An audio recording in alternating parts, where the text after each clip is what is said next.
Uglavnom ljudi, prije nego što ovaj video počne, samo bih htio reći da šerate video, lajkate video i subscribe-ate se za još videa. I da, na brzinu još da vam kažem, svi ovi dijelovi će biti dolje u linku u deskripciji, tako da vi možete to sami potražiti. I da, uživajte u videu, ja neću više odugovlačit. Pozdrav svima ljudi, moje ime je Dodo i da, ovo je malo drugčiji video. Uglavnom ovo bi bio kao building slash timelapse video. I uglavnom što hoću reći, znači uglavnom slagat ću svoj kompjuter. Znači imam jedan koji je odslužio svoje, mislim još uvijek je dobar on, ali trebam upgrade. Tako da prvo što je najvažnije je kućište. Znači kućište od Modecoma, evo tu je slika, vidite. I da, uglavnom idemo dalje. Ok, sljedeće na redu je baterična ploča. Znači od gigabajta, ništa previše posebno. Sljedeće po redu je procesor, znači Ryzen 5 2600. Ok, onda sljedeće, znači nekak idem po nekakvim redom, znači prvo kućište pa ne grafička, matična pa procesor, tako da sljedeće onda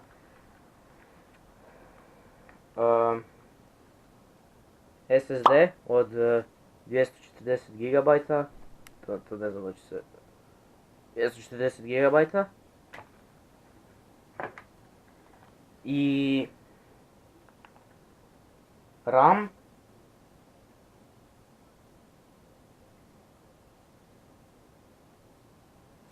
od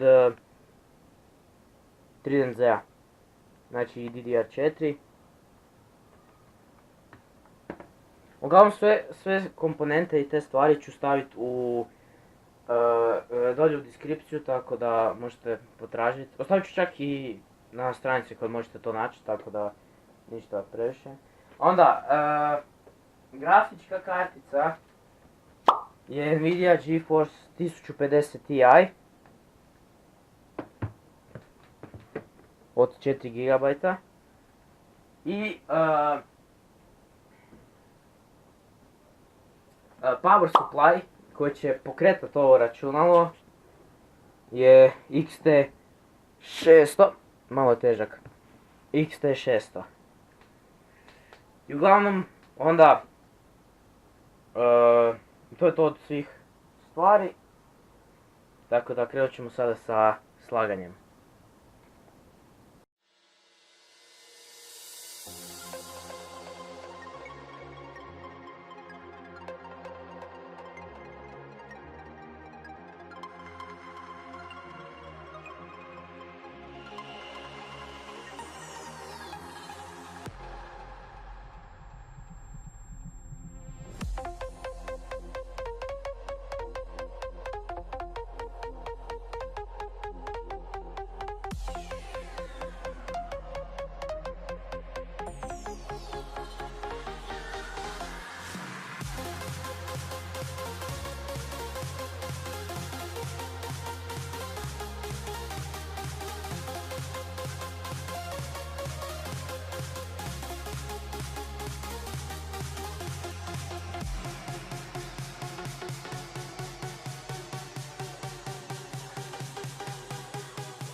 Ok,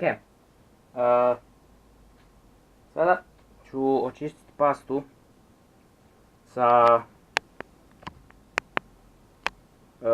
ovog ventilatora koji ide na procesor.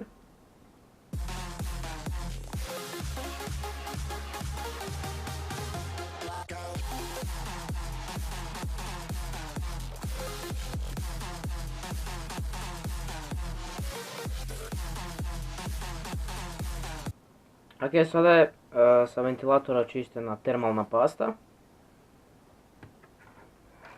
I sad, ja ću staviti svoju na svoj procesor od Cooler Mastera. I to je ova tu. Znači dobite ovo da razmažete. Znači dobite da razmažete, znači i samu termalnu pastu i ovo je unutra maramica za skidanje stare termalne paste. Sad stavite termalnu pastu.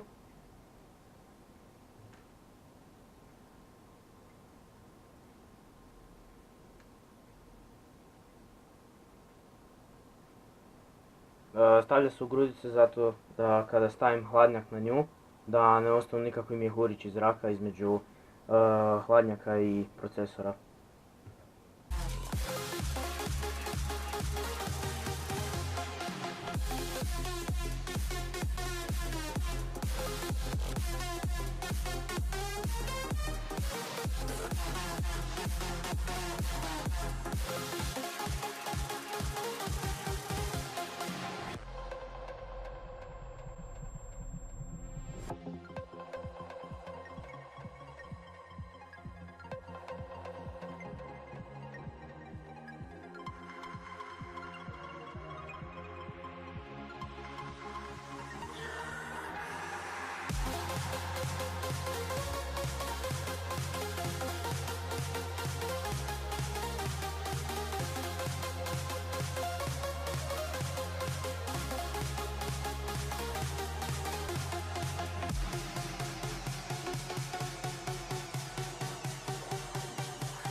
I uglavnom, evo ga, BIOS se pokrenuo i sve radi, sve sam dobro spojio, tako da isprve sam uspio sve